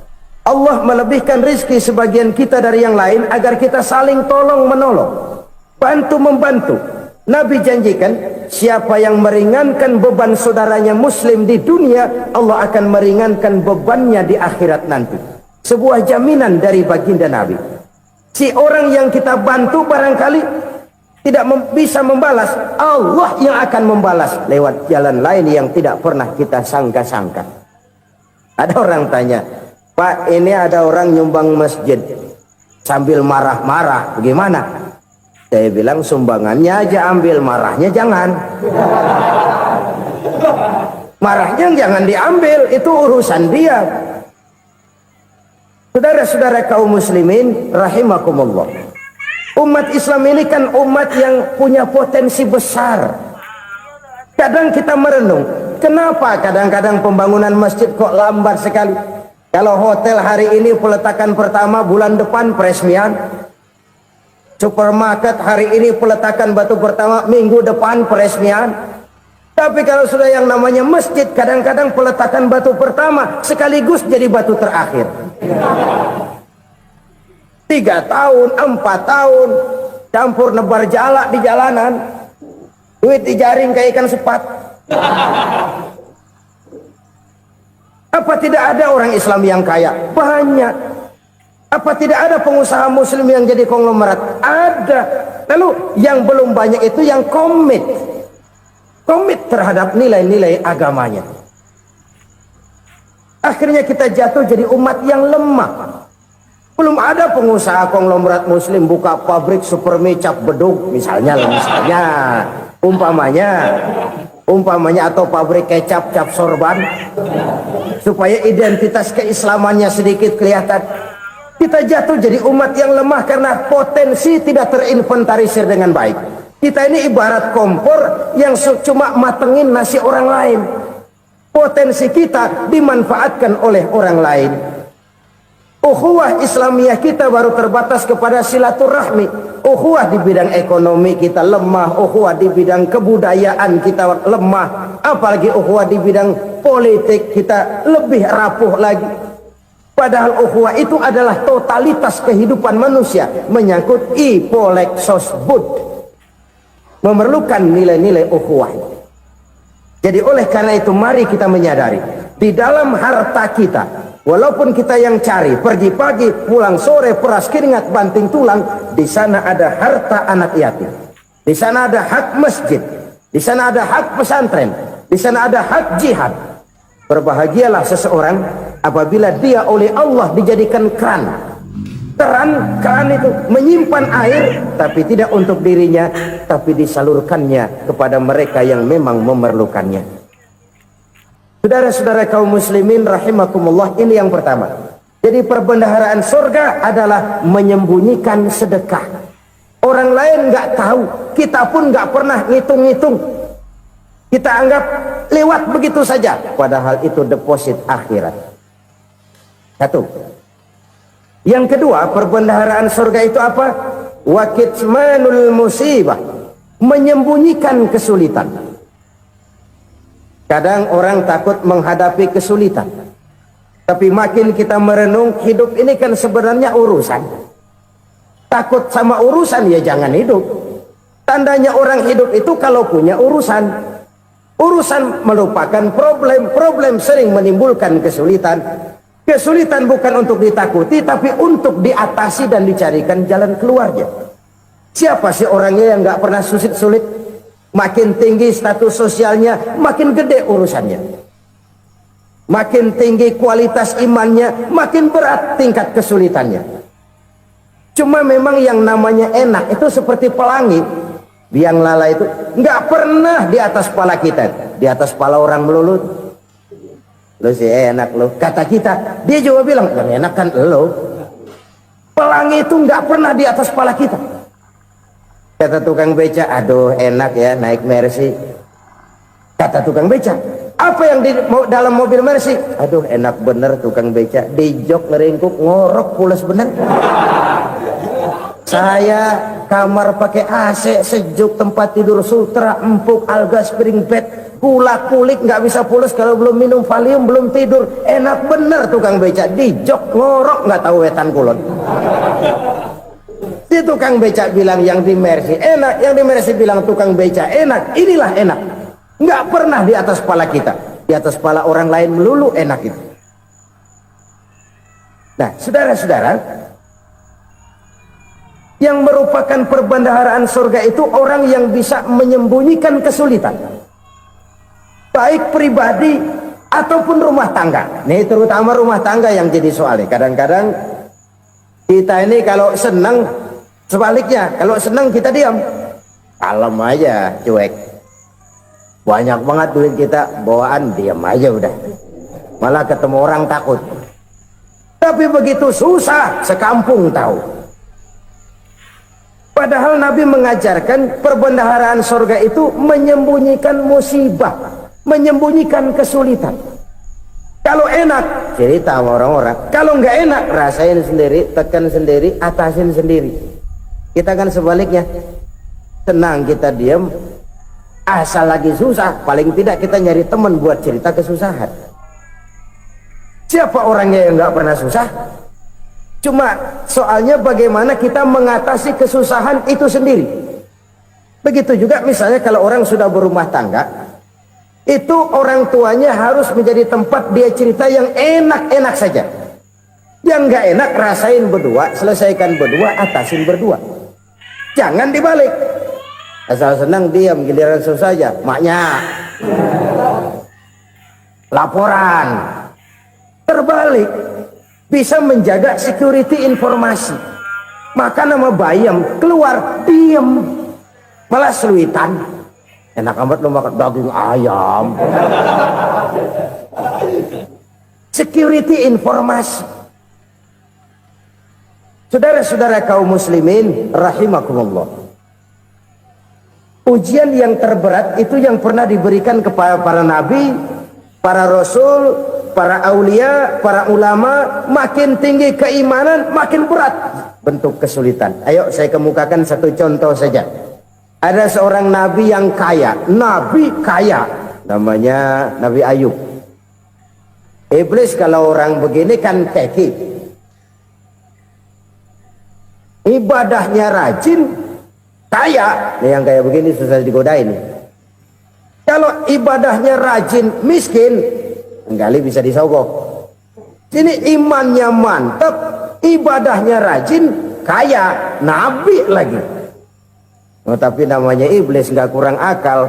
Laporan, Tuhan, kenapa Les? Ya ini bahasa saya, bahasa Qurannya sih nggak gitu. Itu hambamu yang namanya Ayub, dia rajin ibadah cuma karena dikasih kaya aja. Coba kasih miskin dia, berhenti dia sembahyang. Ah kamu bisa aja, saya tahu Ayub itu hambaku yang ikhlas.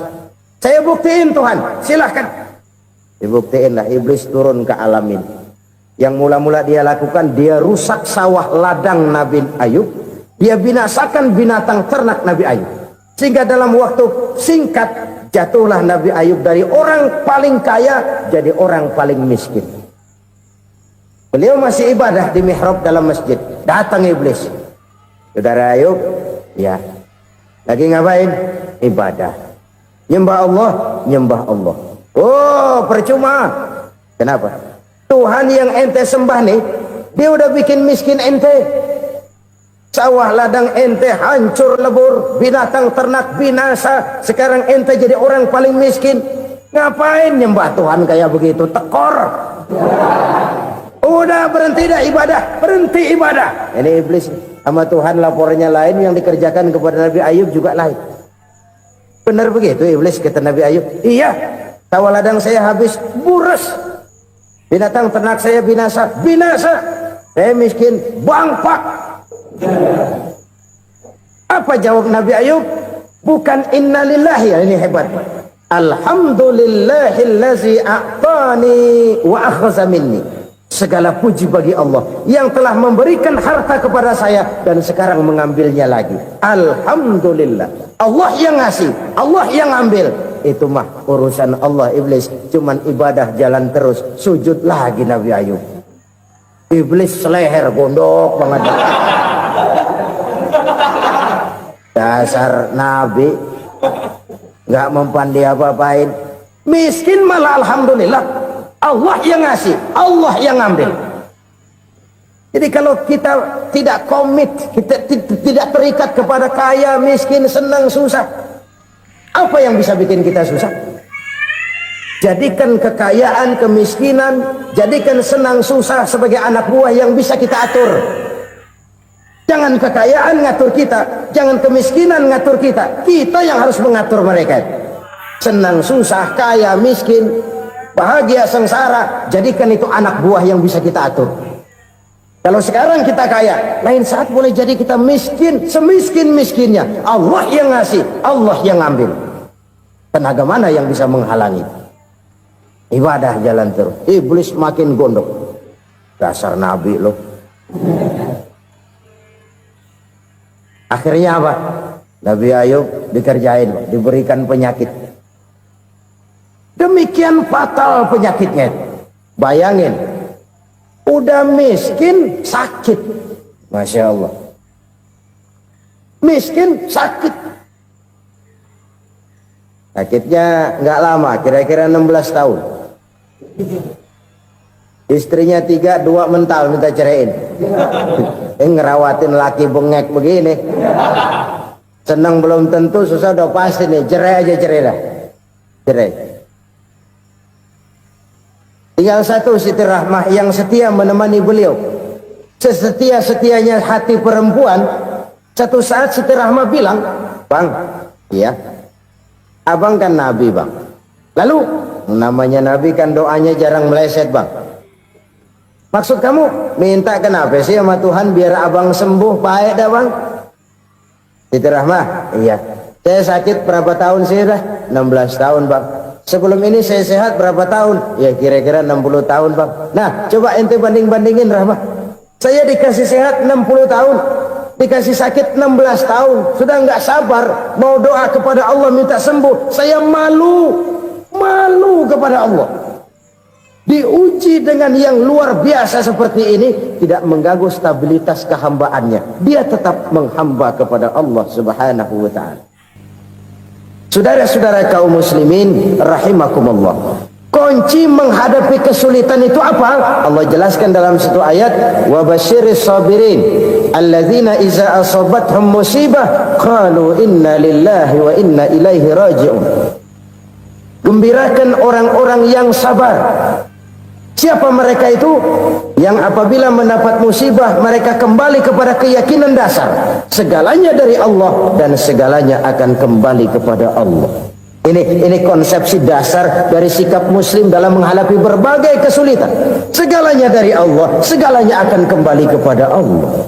Kalau ini sudah kondisi dasarnya, maka kita akan lapang menghadapi kenyataan bagaimanapun pahitnya. Apakah itu namanya miskin, apakah itu namanya sakit, bahkan maut sekalipun. Segalanya dari Allah, segalanya akan kembali kepada Allah. Ini sikap hidup, bukan sekedar ucapan. Kita kadang-kadang menjadikannya sebagai ucapan. Mulutnya sih nggak berhenti, innalillahi wa inna ilaihi raji'un, tapi nangisnya terus gerung-gerungan. Bukan itu, ini kesadaran moral. Kalau segalanya dari Allah, segalanya kembali kepada Allah, kan sebenarnya cuma nunggu giliran. Hari ini saya nyembayangin dia, entah hari apa saya disembayangin orang.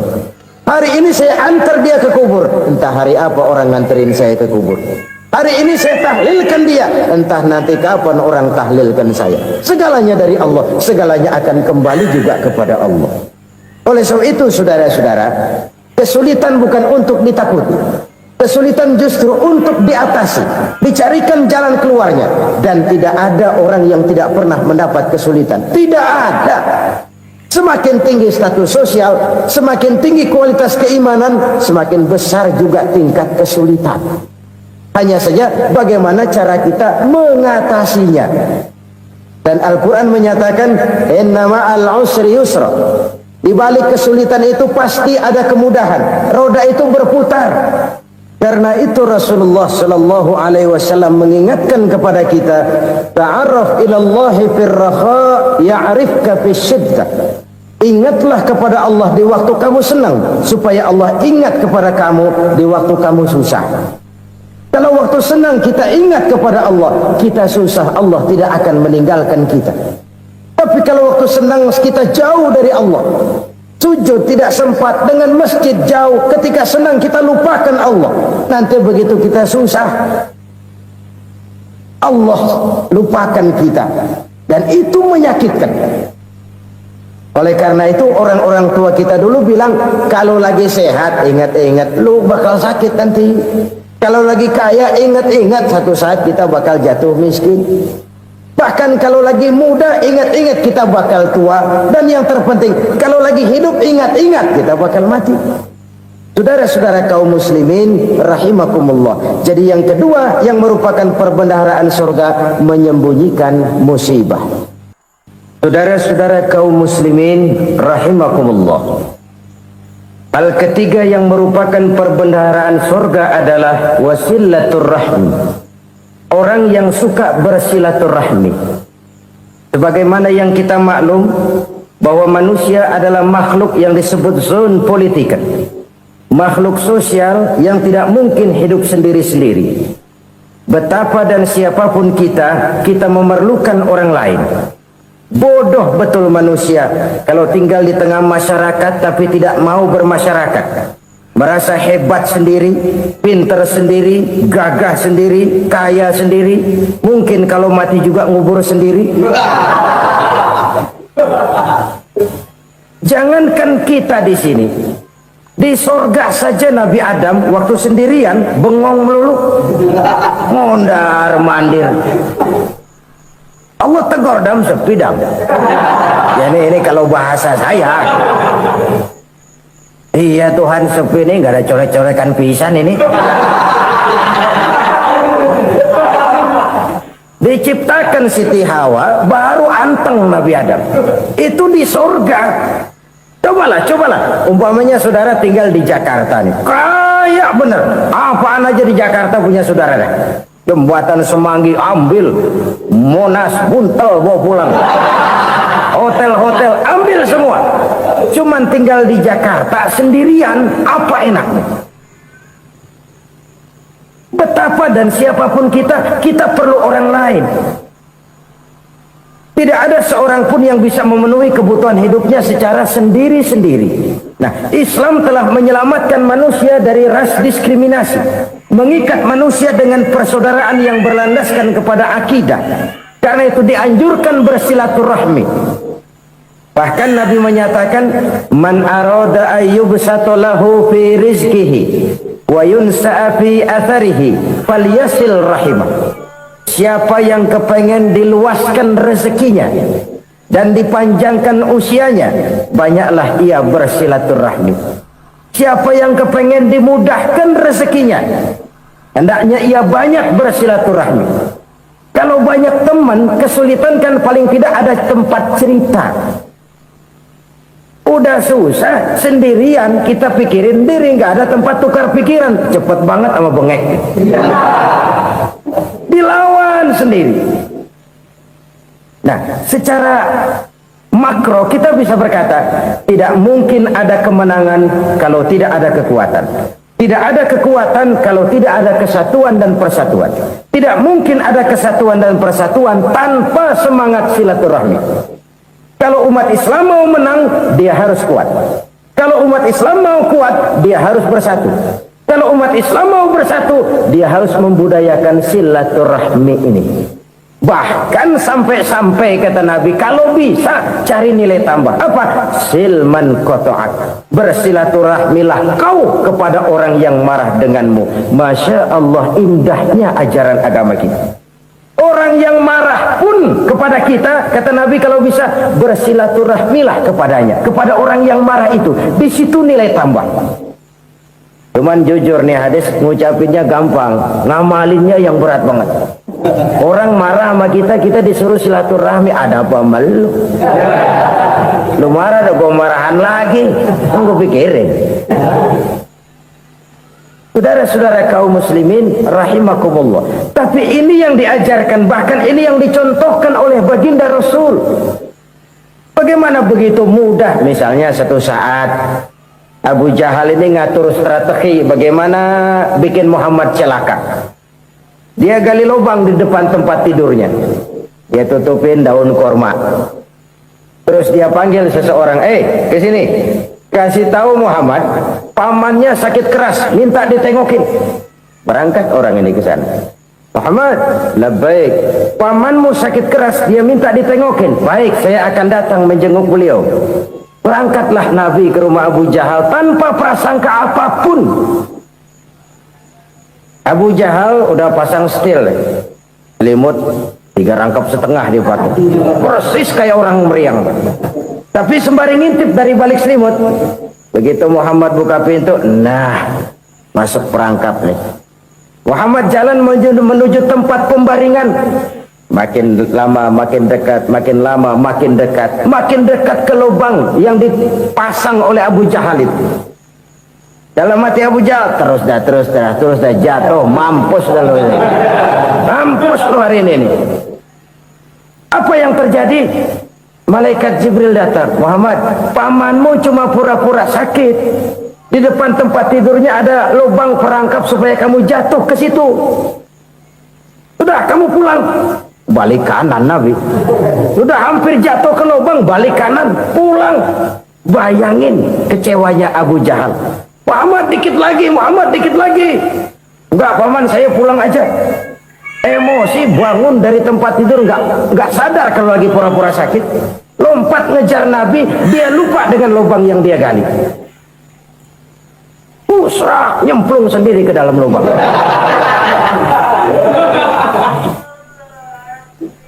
Nabi terus berlalu.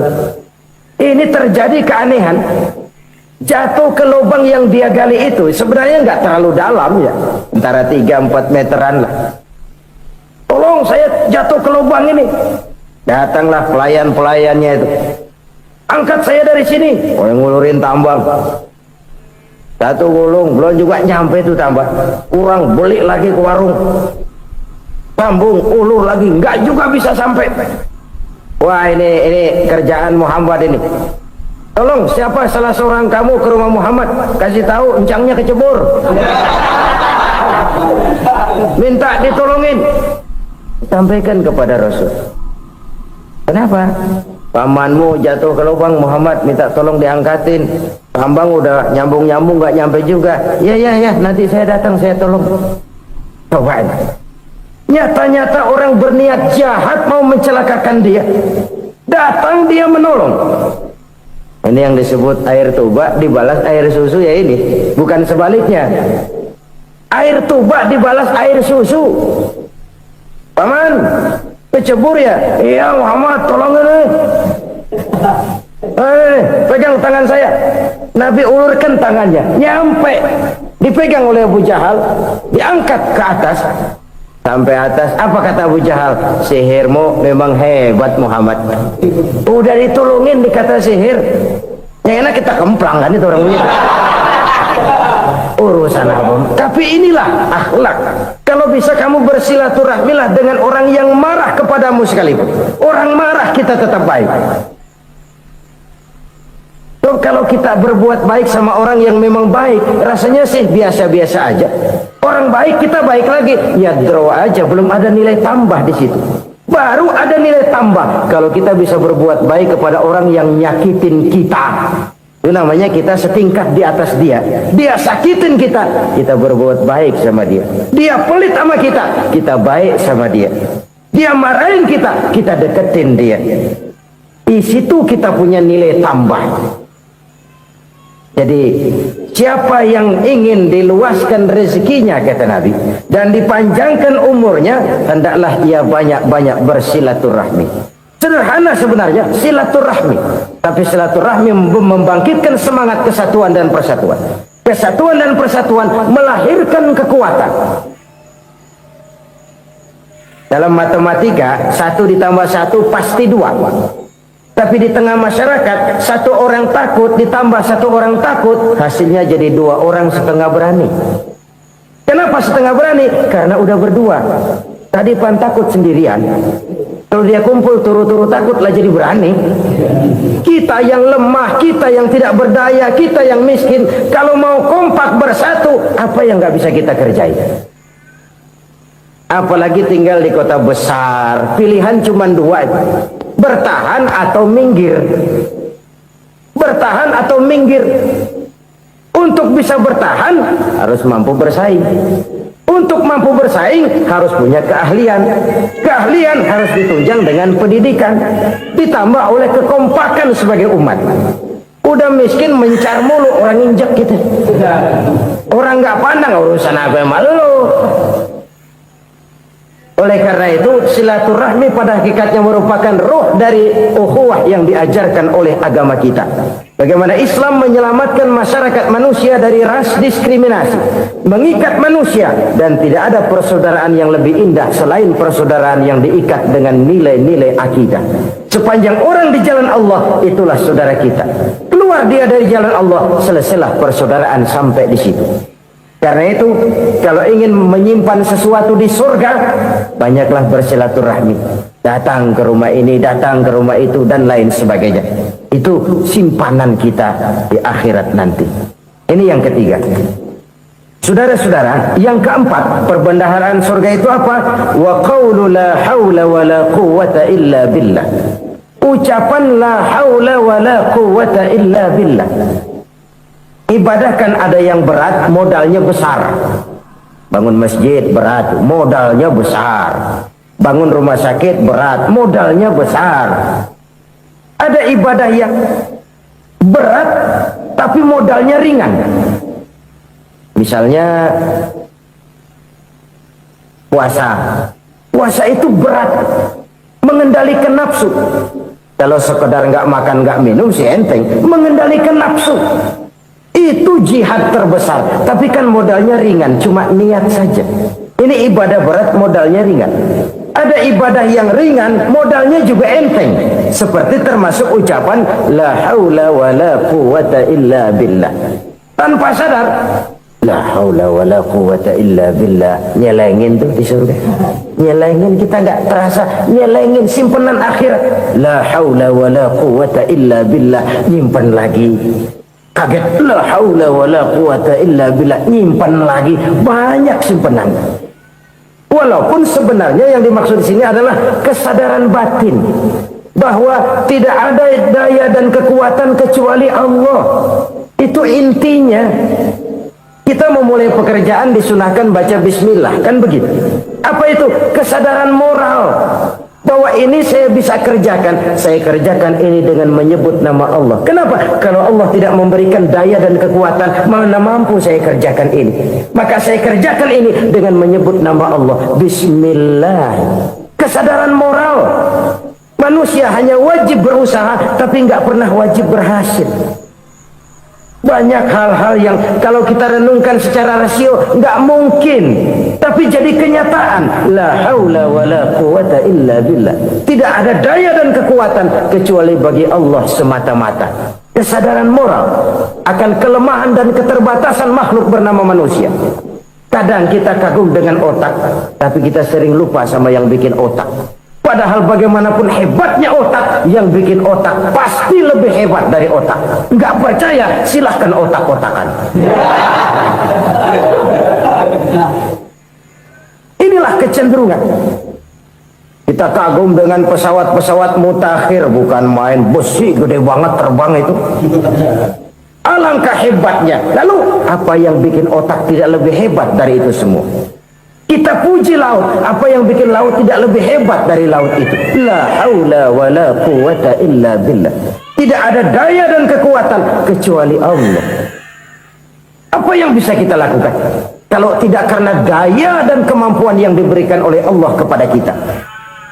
Lahirlah sikap tawadu, rendah hati, tidak melonjak menjadi angkuh dan sombong, sadar akan kelemahan dan keterbatasan diri sebagai makhluk yang diciptakan oleh Allah Subhanahu wa taala. Jadi satu sisi ini ucapan yang berpahala, la haula, jadi wiridan. Pada sisi lain ini kesadaran moral, sikap mental, kesadaran batin bahwa yang punya daya dan kekuatan itu cuma Allah. Kita nggak pantas untuk sombong, sebab sombong itu pakaiannya Allah. Kita nggak sedang pakai pakaian Allah, kegedean. Dan makin kita renungi, makin terbentur. Apa sih yang bisa kita sombongi? Kita mau sombong apa? Kaya,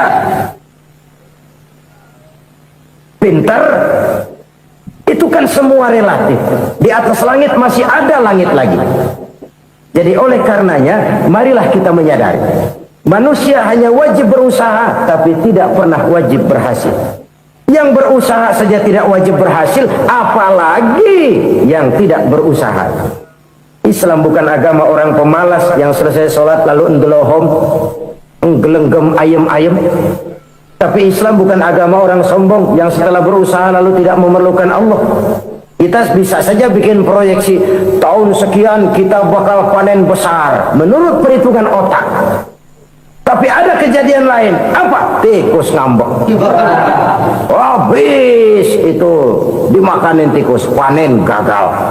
Proyeksi rasional gagal oleh tikus-tikus yang ngambek itu. Bisa saja terjadi. Tahun depan kita panen besar, urung. Kenapa? Musim panas panjang.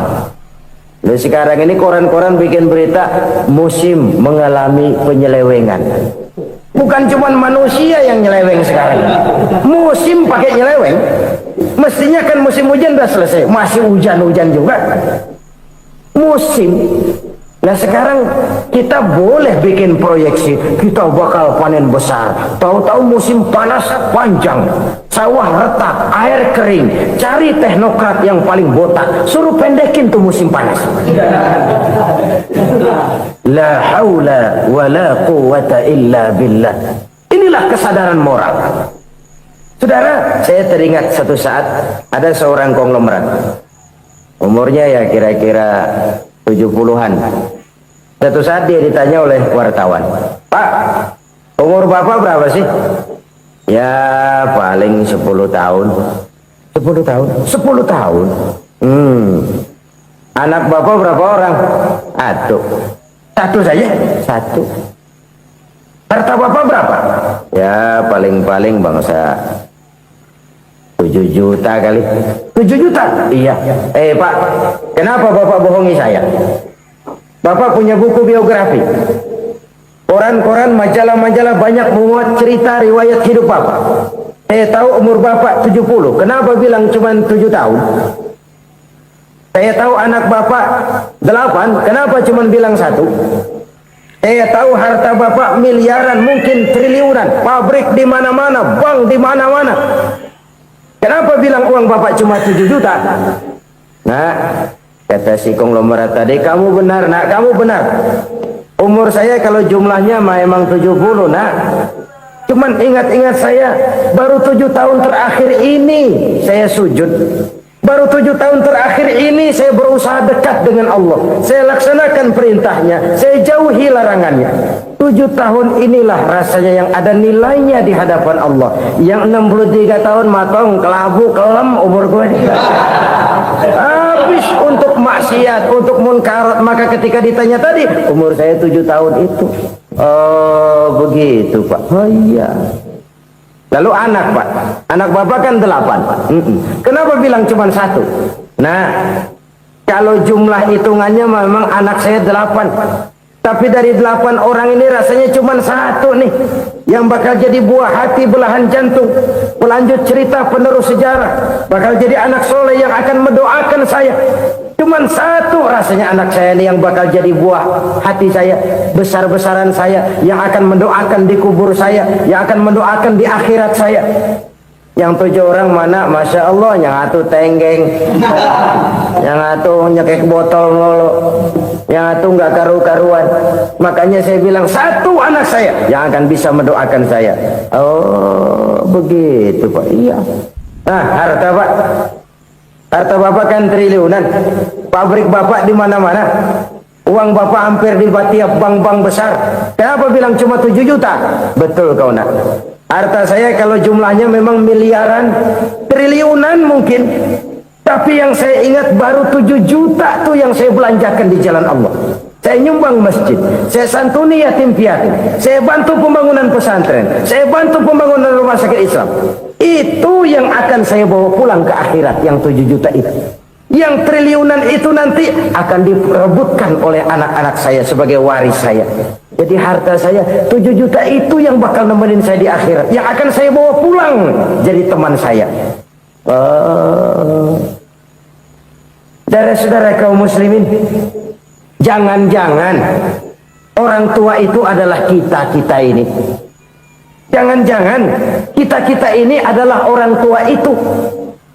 Jangan-jangan itu potret dari diri kita masing-masing. Dari sekian umur yang diberikan Allah, berapa tahun yang ada nilainya di hadapan Allah? Dari sekian anak-anak yang merupakan amanah, berapa yang akan mendoakan kita sebagai orang tuanya menjadi anak soleh? Dari sekian banyak harta yang diberikan Allah, berapa yang akan kita bawa pulang menghadapnya nanti, yang kita belanjakan di jalan Allah? Ini sebuah potret kehidupan. Karena itu kita kembali kepada la haula wa la quwwata illa billah. Kita wajib berusaha, kita wajib berikhtiar. Selebihnya segala daya dan kekuatan hanya milik Allah saja semata-mata. Satu kesadaran batin dari setiap pribadi muslim. Setelah ia berusaha dan berikhtiar, ia menyerahkannya kepada Allah Subhanahu wa ta'ala. Jadi satu sisi ini merupakan wiridan ucapan yang mengandung pahala, pada sisi lain ini merupakan sikap batin dari seorang muslim di dalam ia menghadapi realitas kehidupan ini. Saudara-saudara kaum muslimin rahimakumullah, kalau ini kita jadikan satu basis kehidupan, maka ini akan menyelamatkan manusia dari kemungkinan tergelincir menjadi orang yang lupa diri dan lupa darat. Sebab itu Imamul Ghazali berpesan, jadidis safinah fa innal bahra amiq wa khuziz zad fa inna safara ba'id wa khaffifil hamla fa innal hamla sadid.